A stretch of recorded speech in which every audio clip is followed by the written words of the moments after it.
Let's get it.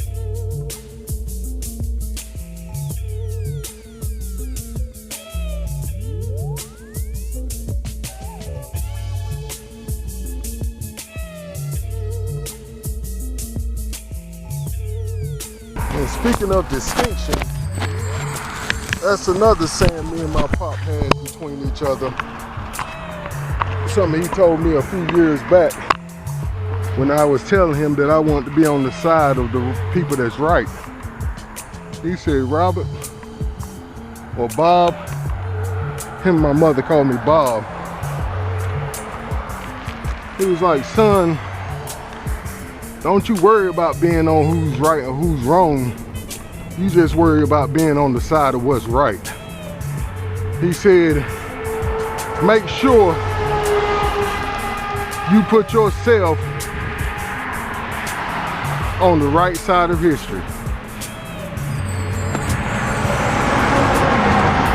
He was like, because all that's gonna matter in the end is what side of history you place yourself on. And I thank the Most High for that saying, because I try to live by it daily. When I get out here, do my rides and my thought of the day. See, I'm working on putting myself, or as he said it, placing myself on the right side of history. And we do know what history we're talking about, don't we? His story, the Most High story. Because once we do that, we will have an eternal legacy. Like we were saying on, I believe Monday, or the day before yesterday, we was talking about me working for Dewey Brothers. And they're the people that make manhole covers and manhole drains.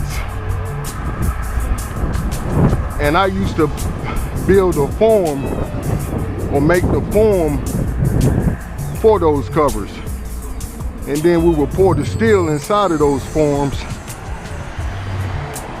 and we'd have a manhole cover or a manhole drain. And years after I finished that job, I was with another company and I traveled up to Maine and back through Boston. When we had a delivery in Boston, I looked down one day and saw Dewey Brothers on a manhole cover. I said, oh boy.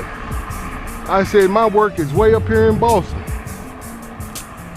The work that I put in. And how many of us know that it doesn't mean that I made that actual manhole cover,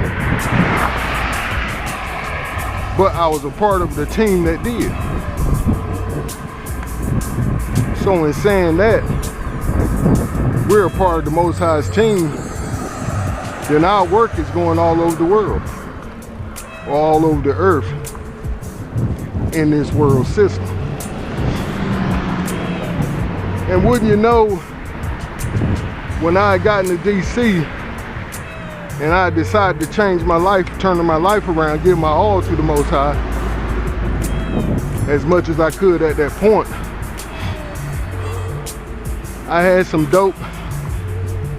Well, we're gonna go and tell it what like it is. I had some crack in my pocket, and one of the twin, no, it wasn't a 380, it was a revolver. It was a little revolver. I think it was a 32 revolver.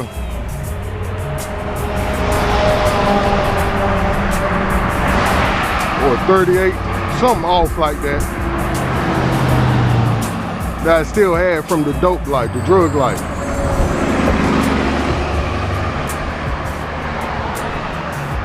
So I said, I'm gonna get rid of this. I ain't going back to this lifestyle. So I looked down at the manhole cover and saw that it said Dewey Brothers. Well, no, it was a manhole drain. I said, oh boy, this is a full circle moment for me. So I tossed that gun and that dope in that drain, and I haven't been back to that life since. Now don't get me wrong, the opportunity has surfaced its ugly head plenty of times. However, I didn't bite. And I say all praises to the Most High. Like I said, He is faithful. And He wants His people to be faithful to Him and to the call He has on our lives.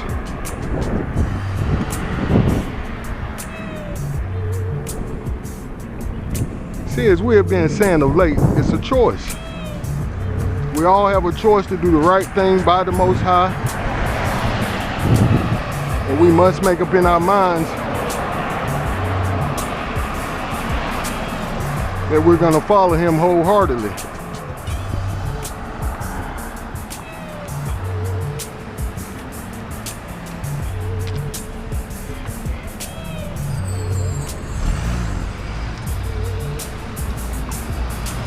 Without complaining.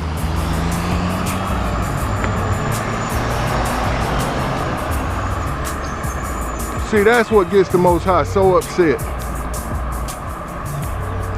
I'm sure He would be saying, won't these Negroes look back to that time, at least that time?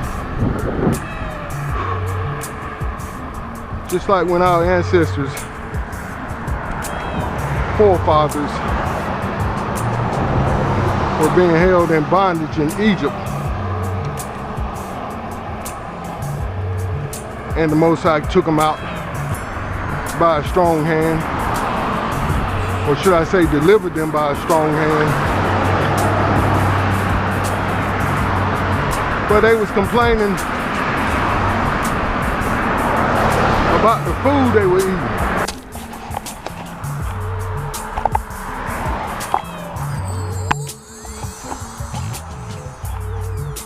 Now don't get me wrong, family.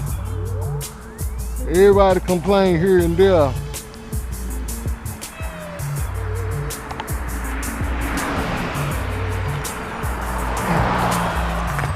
Even when we don't want to or think we are. Like I said, when we don't tell our testimony, in all actuality, we're complaining. We're actually telling the Most High that wasn't good enough to tell somebody else about it. That wasn't enough. I was still hungry afterwards. That wasn't enough. You didn't work it out like I thought you were. I wanted a new car. You provided me with a hoopty. Yeah, it worked. It get me to point A to point B. But I wanted that new big thing. And he'd be like, why didn't you tell folks that I gave you the hoopty? Why didn't you tell folks I blessed you with the house? Even though it wasn't that big house, that big thing you wanted, it was still somewhere to stay. Somewhere out the cold. A long way from homelessness. But sometimes, a lot of times, we want to go from homelessness to the big thing. And the Most High, like, I can't trust you to maintain what I give you or to brag on me about that when you're actually coming from a life of homelessness, hurt and doubt.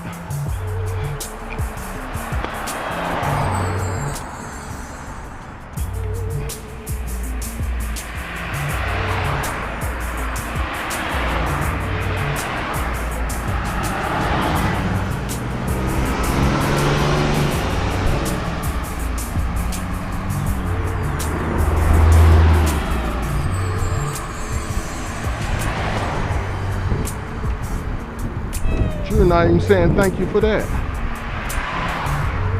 Knowing for your life, health, and strength.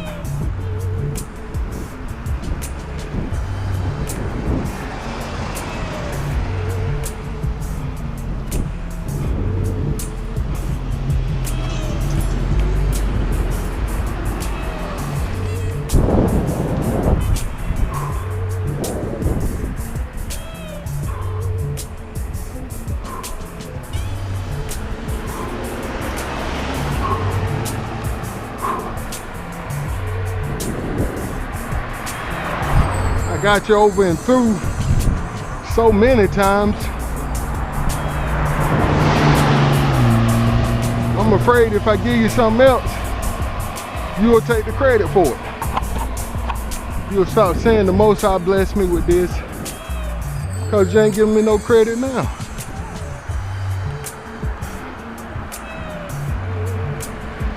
You're basically saying this just happened. By happenstance.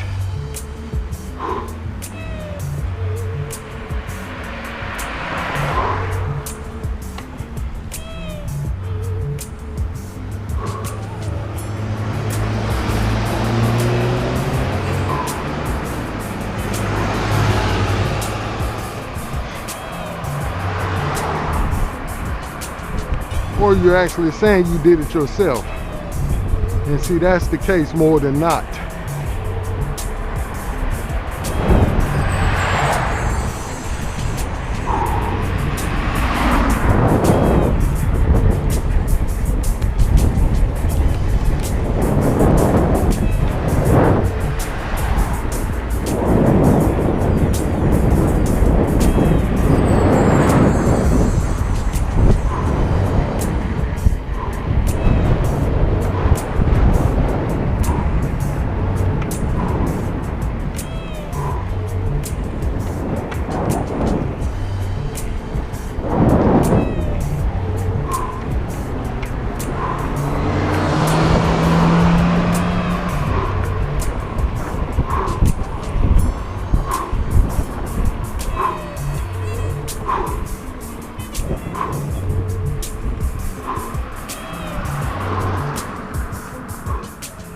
Hey there. All right.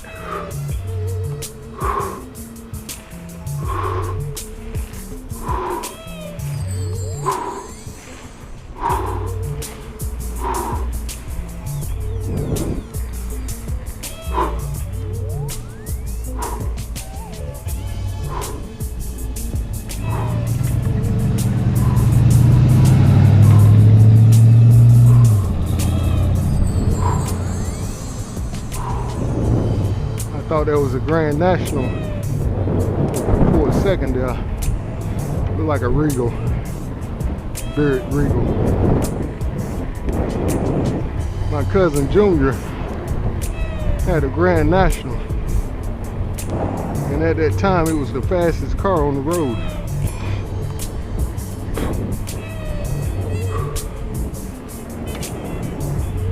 However, he got it at a time when a lot of folks didn't know it yet. So he was smoking them as a sleeper. And they was looking at him like, oh, you just got an old stock vehicle straight out the factory flow, so you ain't making too much noise. How you doing? All right. Until he got them out there on that back road and dusting them. And then he's a mechanic, he started tweaking with it, doing extra work on it, and took it out to the track. Started blowing the doors off folks who thought he wasn't gonna make no noise. I mention that because I like cars, and I saw that one, and it took me back. And I remember my cousin Junior Hey, one of the lowest times or points in my life, him and his wife came and visited me right when I was in my mess. Pulled up on me. I ain't know it was coming. Neither did I know he knew where I was at. He pulled up. I was sitting on the porch. He said, "Hey, cuz, I thought I'd just come see about you."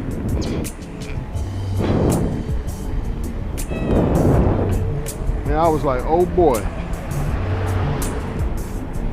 What a pleasant surprise. See, a lot of times, we don't want people to see us in our mess. But the sweet thing about it is, the Most High looks on us every day in our mess. Hey there.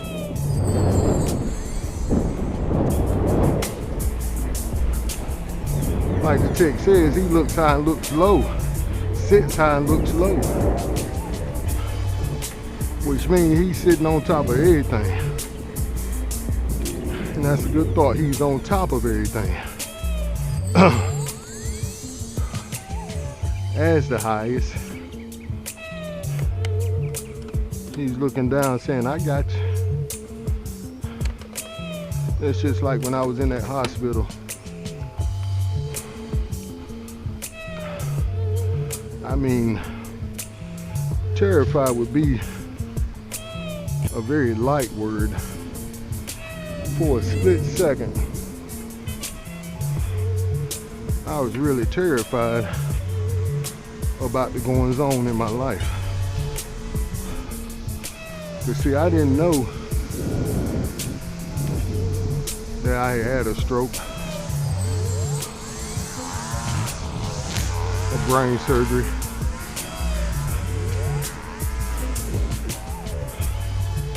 And was going through an open heart surgery. But like I said, he sits high and looks low.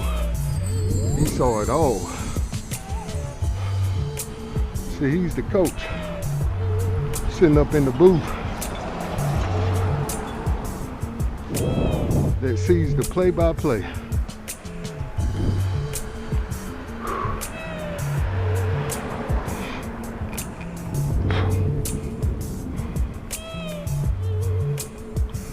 And he knows exactly what play to call next. Even though we may be getting skunked 59 to nothing. But he knows how to start from scratch.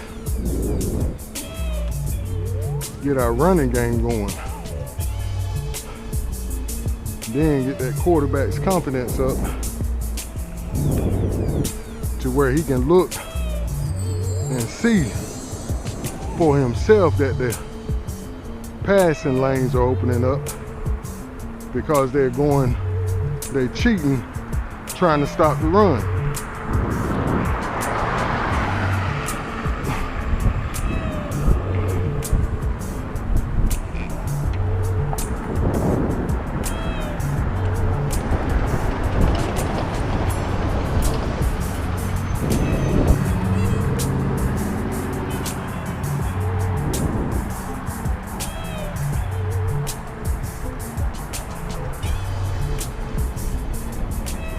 Yes, indeed, the Most High is good. And I thank him that he sits high and looks low. High and lifted up. See, that's why we praise him. That's why we lift him up in everything we say and do. He said if we lift him up, he'll draw all men unto him. And see, I want him to do the drawing.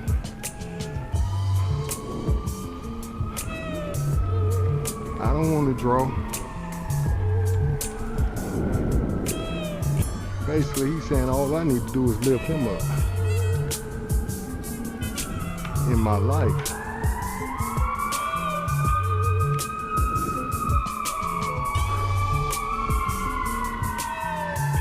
Basically, occupy.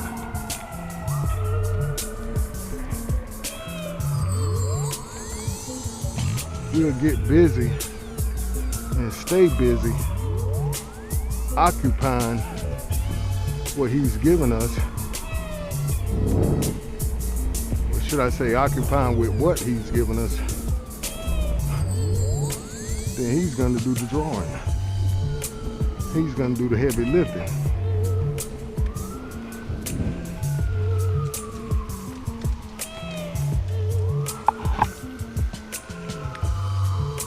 See, all we got to do is tell our testimony. Whatever else the Most High tells us to add to it or to say.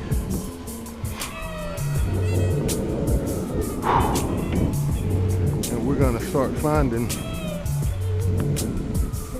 all heaven and earth is being moved for our benefit. Instead of all hell breaking loose, all heaven and earth is breaking loose on our behalf.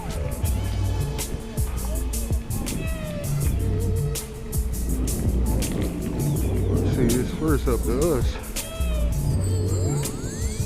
to do some lifting.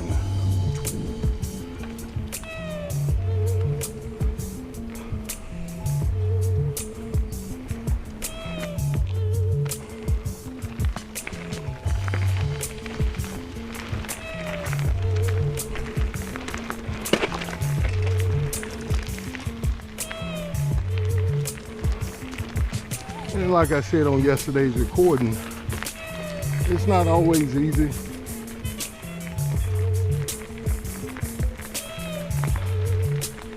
Because the simple fact is we're gonna have to do some work.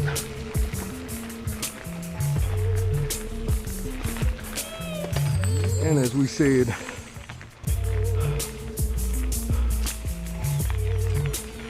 yesterday also, a lot of folks don't want to do nothing. They've gotten so used to following leaders who simply just talk the talk and don't do any kind of walk it out.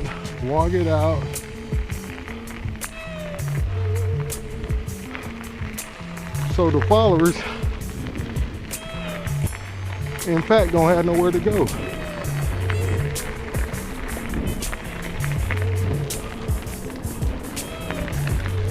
As the text says, I think it was Paul that said, follow me as I follow Christ, or Mashiach. So if you in fact ain't going nowhere, and yeah, I said ain't, then those that's coming behind you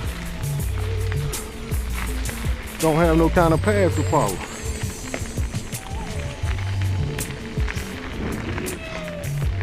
It's basically you pointing the way and say, you go on that way, I'm gonna be right here encouraging you to. However, I'm not gonna get out in front. You gotta walk that path on your own, which is true. However, at the same time, it's a lot more motivational if you can peep up and see the leader striking a strong path for the Most High.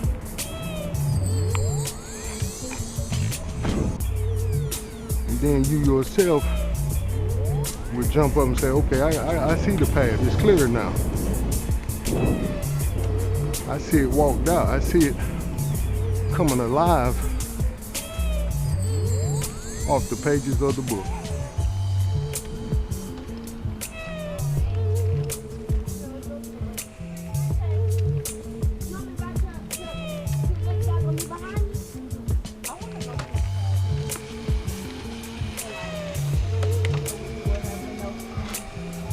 How y'all? Good.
Right behind you. So sorry. You all right? Thank you.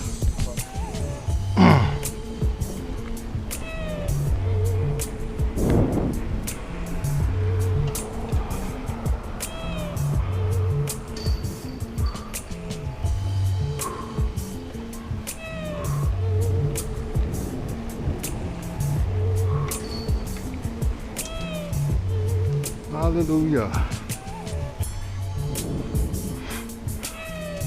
I just saw something that inspired me.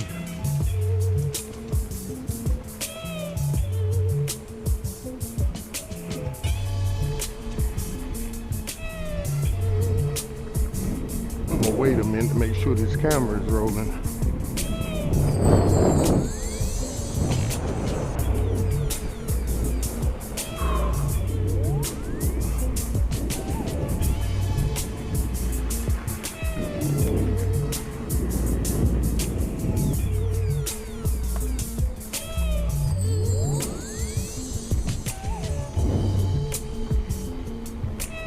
So I'm gonna have to say it twice.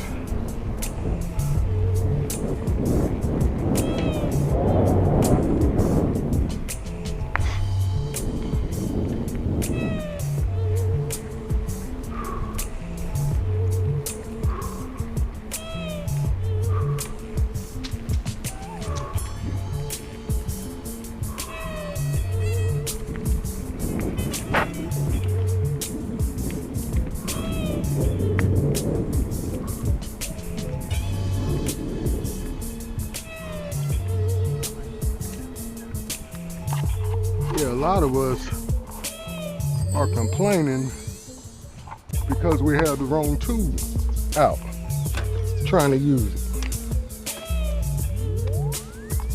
Like I said, I just saw something that encouraged that idea. And it was basically, I saw a disc store take out another disc to throw. Now he went up to the spot where he had thrown his other disc, stood over the disc and tossed the next one. And I guess it was just like a golfer grabbing another club to use for the putt instead of using the long iron for distance, or the driver, I think they call it. So I guess him grabbing the different disc, it was a disc for short distances. instead of the long distance disc he had just thrown.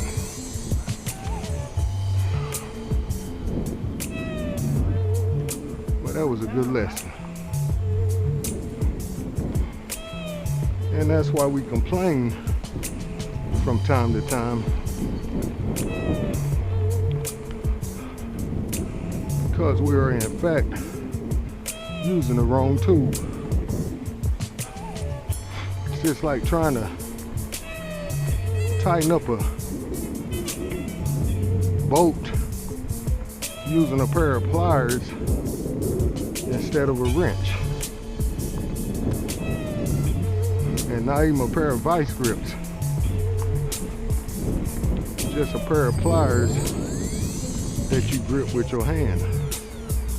So the going is rough when you're trying to tighten it up, trying to tighten up that bolt, and you're in close contact with other items in small spaces. So you can barely get a grip around it, but you also need to turn it. So you're bumping up them knuckles,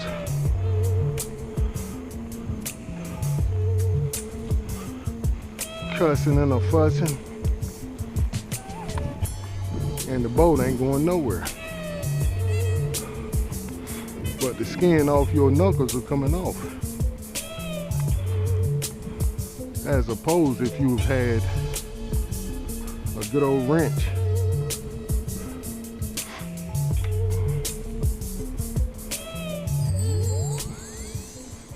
with the perfect size. As soon as you hit that nut, it's going around it perfectly, and your knuckles are free from injury. Same way spiritually. And a lot of times we didn't care to get in the lesson, to in fact ensure we had the right tool, or that we was holding the right tool.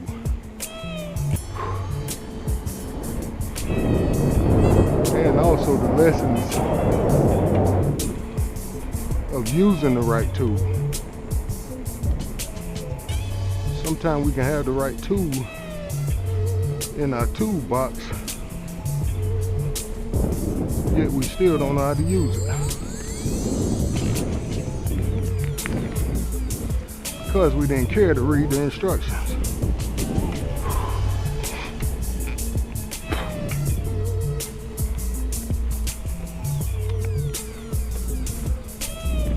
And see, what I've learned is a lot of our instructions are gonna be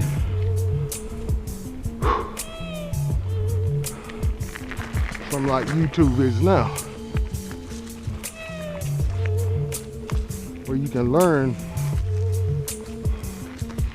from other people and their mistakes, or from their instructional video recording. You can learn a life lesson in 5 minutes with something that taught them or took them a lifetime.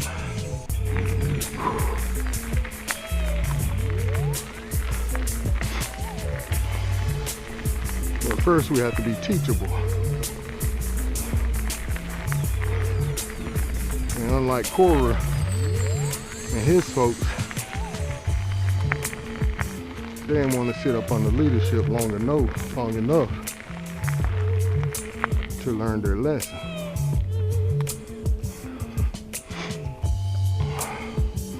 And see, they was talking just crazy. Talk about who made you leader. Okay, it was okay for me leading while we were in the wilderness. I mean, in Egypt coming out.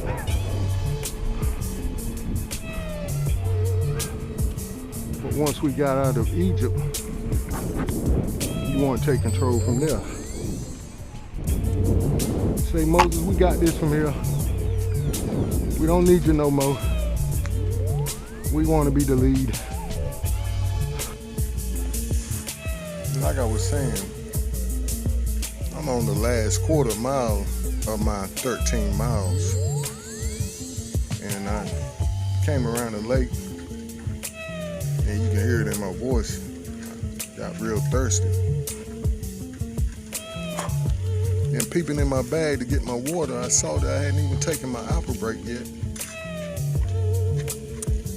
And that's how it gets from time to time. We get so motivated from our thought of the day that it pushes us out there full of not just spiritual energy, but physical energy. And see, that's what these ideas should do from day to day. Give us motivation spiritually to the point where we're pulling out of or drawing off the spiritual and grabbing that physical energy. And see, that's what the Ruach HaKodesh does. He comes alongside to help. What a great thought. He doesn't come alongside to do. He comes alongside to help do. So that means we must already be putting in the effort to go forward. Just like I say in my recordings, stay up and keep moving forward in the right direction. But that means we must get up first. If you're not getting up, you can't keep moving forward. Or you're not going to be going forward. That reminds me of an idea about a running back who his main thing was always falling forward. Don't never let somebody push you back yardage. Always go forward and gaining yardage. And I think he held the record as a running back for a long time. He was like, even if they knock you back, you fall forward. So we got to stay up and keep moving forward. See what's going on is when you start complaining, that's taking a step back. When you complaining, that's just like a defensive player just hit you with his hardest shot and sent you back reeling. But see, when that happens, you have to fall forward. If you do fall, you be like, okay, I'm gonna take that shot, but I'm gonna still gain me 2 more. He say, fall forward and keep them legs moving. Because you can be falling forward and you still moving them legs, and somebody else hit you and stand you back up. But see, that's what happens from time to time. The enemy thinks he's hurting us, but he's giving us an empowering shot. Because a lot of times I'd be like, no, he didn't try me that way. He tried my face that way again. And see, by now you done gotten used to his tactics, his schemes. And all praises to the highest. We're gonna eat these apples, get this last quarter of a mile in, and take it to the house. Remember, don't complain about it. Do something about it. And a lot of times we have to change our,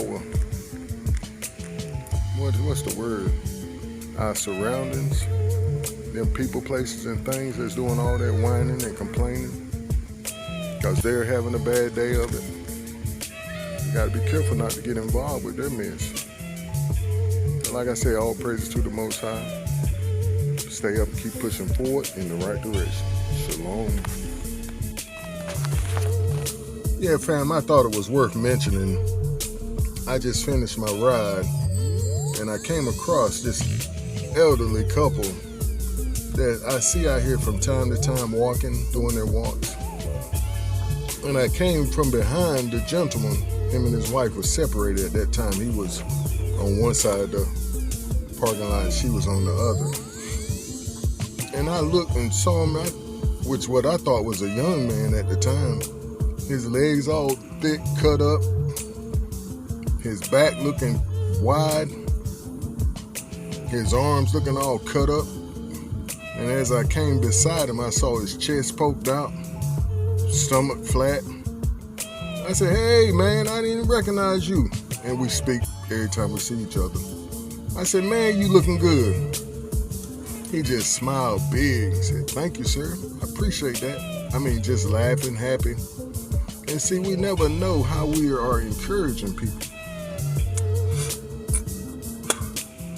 And what that word of encouragement is going to do for them long lasting. See, just like we would encourage each other when he was coming out here before, and maybe that was a word of encouragement to help him come on, keep coming out. But that was just so incredible to see, and now I just saw him walking across the road, and his wife is jogging. Oh boy. And see, they would separate because he would walk so much faster than her. But now I saw her jogging to keep up with his walk, his pace and walking. It's so amazing what you would see if you're not complaining. And I must add to this, if you're casting down them thoughts and imaginations also. Because that's part of our complaining. If we're not casting them thoughts down, and pardon the spit, my mouth is wet. You know, especially since I just rode 13.25 miles. But if we're not complaining about our situation, we're being grateful to the Most High. He'll show us other stuff to be thankful and grateful for. And if we're not so selfish, we'll see it in other people's lives and we'll want to mention it to them. Man, I see the work you're doing. It's paying off. Dog, good job. That's motivational to me. To see that gentleman his age, so I can imagine what I look like. I know I look good. And I talk, and I know I do because I hear other people tell me. But this is not to brag and boast, but once again, it's looking back in the mirror. And sometimes it's just simply looking in the mirror and saying, oh boy, you come a long way from where you were. Because I remember being on that cold hospital bed, and I say that a lot of times because when you going in and out of them surgeries, they take you into cold rooms. And they have to keep the temperature down to keep from spreading germs and stuff, I believe they told me. But all praises to the Most High. Look here, you don't have nothing to complain about, trust me. And I'm not just saying that with what I've been through, but taking a peep into your life, seeing by the Most High's eyes, with him sitting high and looking low, I can tell you for a fact, by the Spirit of the Most High, that you don't have nothing to complain about. So what you crying for?